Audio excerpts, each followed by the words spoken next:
Hello, dear students. Welcome back to Champions Learning. In this lecture video, we are going to continue with the same chapter number 2, Plants, Structure and Functions. Students, in the previous lecture video, we had seen roots, the modified roots and the basic type of roots and their functions in the plant. Now, in this video, we are going to see the function of stem. What are the function of stems in any plant? So first question is, from here we have left, right? Find out why are the underground parts of plants like radish, carrot, beet and sweet potato thick, fleshy and swollen? Students, they are swollen due to storage of food. Yes, students.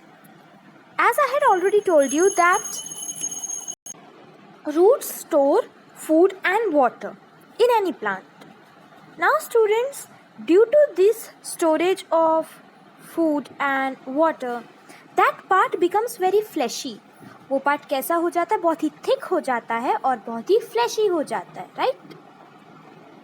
So that is the reason, due to storage of food, these plants, which plants? Radish, carrot, beet and sweet potato are thick and fleshy and also swollen. थोड़ा सा उनका size भी कैसा रहता है? Thick रहता है. Which part of plant they are they? Students, these are the roots.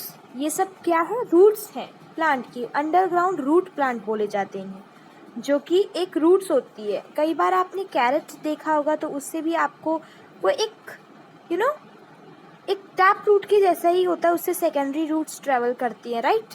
तो इस तरह का हमने कई बार देखे होंगे. हमारे घर पे वो रेडिशेस आती हैं तो उसकी कैसी रहती है? लीव्स जो रहती है रेडिश के ऊपर उगती है और जो उसकी रूट है वो अंडरग्राउंड रहती है.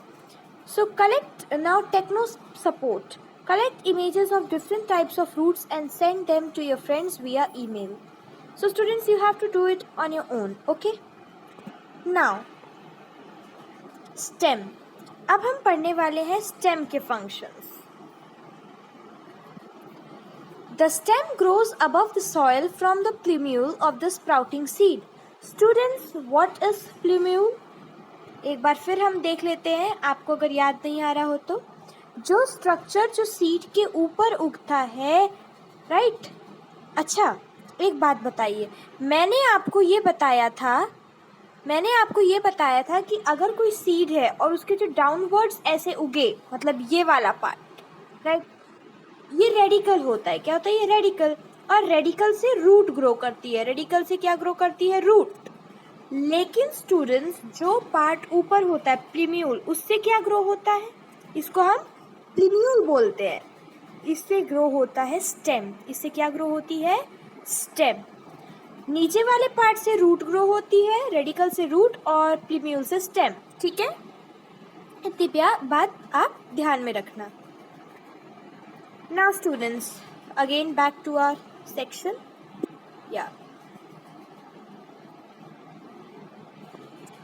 The stem grows above the soil from the plumule of the sprouting seed. जो भी सीड है, जो स्प्राउट हो रहा है, जो अंकुरित हो रहा है, वो जो ऊपर की तरफ उगता है प्लूम्यूल, उससे ही स्टेम उगती है. और प्लूम्यूल सॉइल के ऊपर ग्रो होता है. As the sprout grows, the length of stem gradually increases too. जैसे जो प्लूम्यूल है वो ग्रो करता है, उसी के साथ साथ क्या ग्रो होता है? स्टेम की जो लेंथ होती है वो इंक्रीज होती जाती है. ठीक है. As the sprout grows, the length of stem gradually increases too. हाँ, जैसे स्प्राउट ग्रो होता है वैसे ही उसकी जो स्टेम है वो भी इंक्रीज होने लगती है. There are nodes on the stem. Stem में क्या होते हैं? नोड्स होते हैं. Leaves come out at the nodes, और नोड्स में ही लीव आती हैं. देखिए स्टूडेंट्स, ये थोड़ी समझने वाला टॉपिक है. आपको यहाँ जो डायग्राम दिख रहा है, तो ये जो आपको एक इंटरसेप्टिंग पॉइंट्स जो दिख रहे हैं, राइट, यहाँ पर से ये यहाँ पर जो आपको नोकीला एक पॉइंट दिख रहा है वहीं से लीफ ग्रो करती है, ठीक है, वहीं से लीफ ग्रो करती है। अब जैसे यहाँ पर भी एक नोट होगी तो वहीं से ये लीफ ग्रो हुई है, ठीक है स्टूडेंट। यहाँ पे भी कोई नोट हुई होगी तभी वहाँ से लीफ ग्रो हुई है। जैसे this is also a note, so यहाँ से भी लीफ ग्रो हुई है। Okay students, the part of the stem between two nodes is called an internode. Okay students, और वो पार्ट जैसे कि ये एक नोड है और ये एक नोड है, राइट, तो इसके जो बीच का पार्ट होगा, दिस थिंग, ये वाला जो पार्ट होता है इसे हम कहते हैं इंटरनोड। अब मैं आपको यही समझाती, इसी जहाँ पर इंटरनोड लिखा है वहीं से समझाती हूँ। जैसे कि ये भी एक नोड है और ये भी एक नोड है, ये एक नोड है और ये एक नोड है, तो इसके जो बीच का पार्ट है इसको क्या बोला गया है, इंटरनोड, इंटरनोड। द टिप और the apical end of the stem is called a bud. जो टिप होती है किसी भी स्टेम में, जो टिप होती है, लाइक इफ आई से, जो टॉप मोस्ट एंड होता है, एपिकल मतलब टॉप मोस्ट, राइट, उसी को टिप हम बोलते हैं, स्टेम की टिप। मैं रूट की टिप की बात नहीं कर रही हूँ, मैं स्टेम की टिप की बात कर रही हूँ, ठीक है। वो वहाँ पर से बड ग्रो होती है। लेकिन स्टूडेंट्स अब आप बोलेंगे कि मैम जब यहाँ पर बड लिखा हुआ है फिर यहाँ पर बड क्यों लिखा हुआ है, राइट। स्टूडेंट्स देखिए, क्योंकि ये भी आपको जो यहाँ पर दिख रहा है ये भी एक एंड है स्टेप में ही, और यहाँ से लीफ ग्रो होती है। स्टूडेंट्स बड्स से लीफ ग्रो होती है, बड्स से फ्लावर ग्रो होते हैं, ठीक है। तो जो भी एंड होता है, एपिकल एंड यानी टॉप मोस्ट एंड हो सकता है, या फिर देखिए स्टूडेंट्स, क्योंकि लीफ जब स्टेम ग्रो करती है तो हर बार उसका जो वो रहता है, टिप जो रहती है वो अलग अलग रहती है। कई बार यहाँ टिप अगर हुई तो यहाँ पर अगर बड ग्रो हुआ तो यहाँ से लीफ निकलेगी, फिर ये और ऊपर जाएगा तो यहाँ पर उसकी टिप आएगी, फिर यहाँ से ग्रो होगी। तो ये बोला जा सकता है कि जो बड की जो टिप होती है, मतलब जो स्टेम की टिप होती है वहीं से बड ग्रो होती है, ठीक है। अब वो टिप टॉप मोस्ट यानी एपिकल टिप भी हो सकती है, और या तो फिर वो स्टेम की जो नोड्स होती है वहां से भी ग्रो हो सकते हैं, ठीक है। Now the tip or the apical end of the stem is called a bud. Observe a branch of any plant and identify its different parts as per the diagram. आपको कोई भी एक प्लांट के आपको उसकी ब्रांच को study करना है, देखना है, ऑब्जर्व करना है, और अलग अलग जो उसके पार्ट्स ऑफ रहेंगे, different parts of the stem, वो आपको इस डायग्राम के थ्रू आइडेंटिफाई करना है। तो जहाँ से स्टेम ग्रो हो रहा है उसको क्या बोलेंगे, ग्रोइंग एंड, और लीफ कहाँ से ग्रो होती है, नोड्स से, ओके। और नोड्स कहाँ रहते हैं, स्टेम में रहते हैं, साइड बाय साइड। और जो टिप होती है, apical tip, top most tip, उसे बड बोलते हैं, वहाँ से बड ग्रो होती है, वहाँ से फ्लावर भी ग्रो होते हैं, लीव्स भी ग्रो होती है। और दो नोड्स के बीच का जो डिस्टेंस होता है, बीच का जो एरिया होता है, उसको हम इंटरनोड बोलते हैं। So this is all about part of a stem. Now see this chart, complete the chart, collect information about local plants too. तो यहाँ जो दो प्लांट्स दिए हैं उनका मैं आपको बता देती हूँ क्या है इसके बारे में इन्फॉर्मेशन, जो कि हमको चार्ट को फिल करना है। और जो बाकी लोकल प्लांट्स, जैसे कि आप ले सकते हैं तुलसी, ले सकते हैं लेमन, ले सकते हैं नीम, तो ये सब क्या है, ये तो हमारे सराउंडिंग में इजीली अवेलेबल होते हैं। तो आप इसको देखकर अपने से एक्टिविटी ये कर सकते हैं। तो स्टूडेंट, जो फर्स्ट कॉलम है उस पर देकर रखा है name of the plant, plant के नेम, कौन कौन से प्लांट्स है, शुगर केन है और फेनिग्रीक है। Thickness, circumference of the node in millimetre.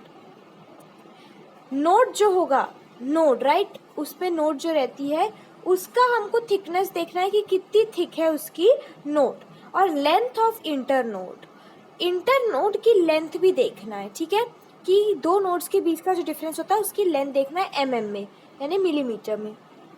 Sugar cane की जो नोड होती है स्टूडेंट्स, वो 25 mm to 50 mm तक होती है, ठीक है। और जो इंटर नोड होता है वो होता है अप्रॉक्सीमेटली 3000 mm।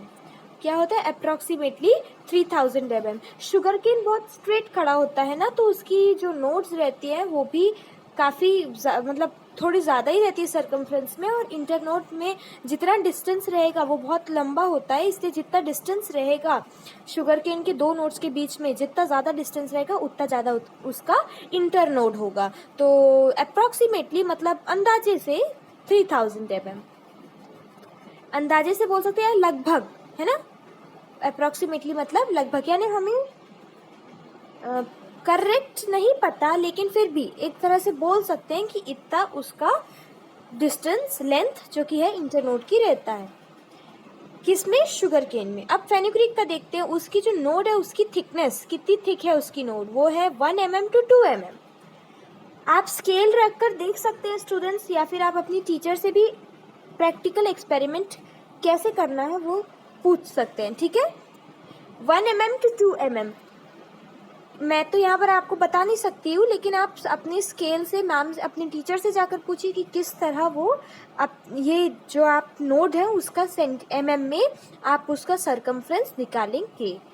वेल मैथमेटिक्स में तो आपको सर्कमफ्रेंस निकालना सिखाया ही गया होगा, अगर नहीं तो 7th स्टैंडर्ड में आपको वैसे भी पढ़ाया जाएगा कि किस तरह आपको सर्कमफ्रेंस या फिर किसी भी सर्कल का रेडियस निकालते। तो नोड्स जो है फेनुग्रीक में उस पर 1 mm to 2 mm है, और लेंथ ऑफ इंटरनोड जो है वो 20 mm to 50 mm है। अब देखिए स्टूडेंट्स, जो फेनुग्रीक होती है वो लेंथ में छोटी होती है, इसीलिए उसका इंटरनोड छोटा है। इसका मतलब ये हुआ कि जो उसके दो नोड्स है उसके बीच का डिस्टेंस बहुत छोटा छोटा है, क्योंकि जो शुगर केन है उसका 3000 है स्टूडेंट्स, 3000 mm है इंटरनोड। mm बोल रहा है स्टूडेंट्स, आप यहाँ पर इसको सेंटीमीटर मत समझना कि आप बोलेंगे कि अरे इतना लंबा, नहीं, mm की बात हो रही है।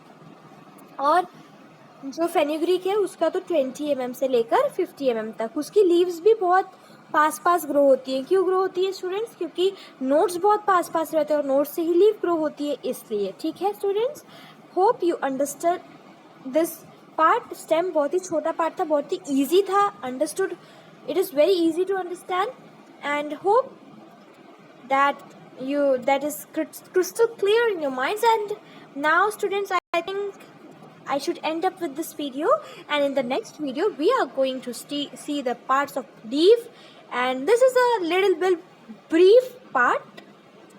Anyways, we will do it. Okay students, till then, bye bye, take care, and do like, share, subscribe the channel, and do not forget to ask if you have any doubts.